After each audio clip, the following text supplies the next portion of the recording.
Bonjour à tous. Bon, alors voilà, le point d'aujourd'hui, c'est de parler de développement limité et de parité. J'ai eu pas mal de questions là-dessus sur pourquoi dans le formulaire, il y a des x à la puissance 2n ou 2n plus 1 dans le développement limité de cosinus, etc. Bon alors, déjà ce qu'il faut retenir, c'est ce qu'on a vu en cours samedi, c'est-à-dire que le point de départ pour construire des développements limités, c'est la formule de Taylor, que j'ai rappelée ici. Vous avez vu, exceptionnellement, j'ai pas mis d'hypothèse, j'ai pas mis de quantificateur, juste pour gagner de la place et pour se concentrer sur l'essentiel. D'accord? Donc ça, c'est la formule de Taylor, en 0 pour une fonction f.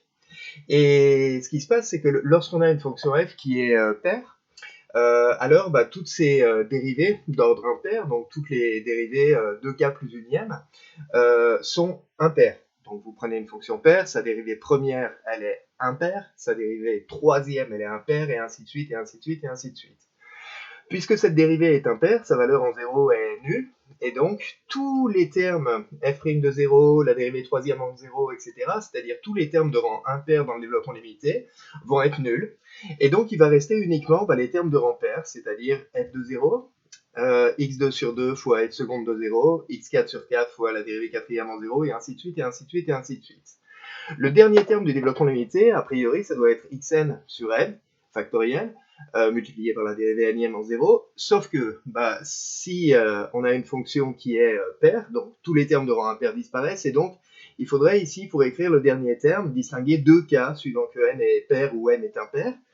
Et donc, pour éviter de distinguer ces deux cas, eh bien, on multiplie, on prend comme convention d'écrire le développement limité à l'ordre 2n, c'est-à-dire que le développement limité à l'ordre 2n, il va avoir un dernier terme qui va être x à la puissance 2n sur 2n factoriel, multiplié par, tiens, je viens de l'oublier, la dérivée 2n de f en 0, plus le dernier terme qui est x à la puissance 2n fois epsilon de x, avec la convention qu'epsilon tend vers 0 lorsque x tend vers 0.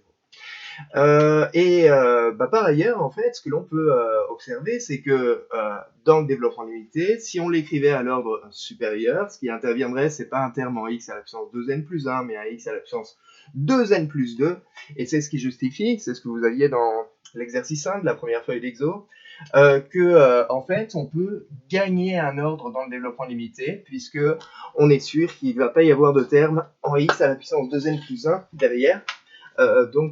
Voilà pourquoi on peut gagner un ordre ici. Et donc, écrit autrement, écrit sous forme symbolique, la fonction f avait un développement limité en 0 qui s'écrit de cette manière-là. Donc là, ça c'est la partie régulière, la somme pour k allant de 0 à n des x à la puissance 2k sur 2k factoriel multiplié par la dérivée de km en 0. Donc ça, c'est la partie régulière. Et cette partie régulière, c'est une fonction polynomiale de degré 2n. Le dernier terme, ça va être celui-ci.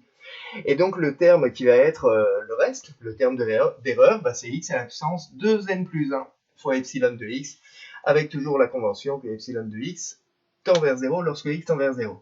Et donc, comme exemple de ceci, comme exemple de situation, le développement limité de la fonction cosinus, on l'écrit donc non pas à l'ordre n, mais à l'ordre 2n aussi, encore une fois, pour ne pas avoir à distinguer les deux cas n pair, n impair, et donc le développement limité ne fait intervenir que des termes, que des puissances de x paires, 1 moins x2 sur 2, plus x4 sur factoriel 4, etc., etc.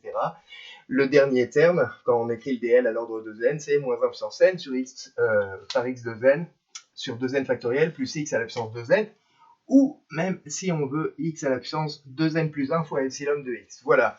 Alors le même raisonnement vaut pour les fonctions qui sont des fonctions impaires. Et voilà, ce qui explique un tout petit peu comment, le pourquoi du comment de l'écriture des développements limités des fonctions paires et impaires, c'est-à-dire cos, sinus, ch, sh. Voilà, à bientôt pour de nouvelles aventures.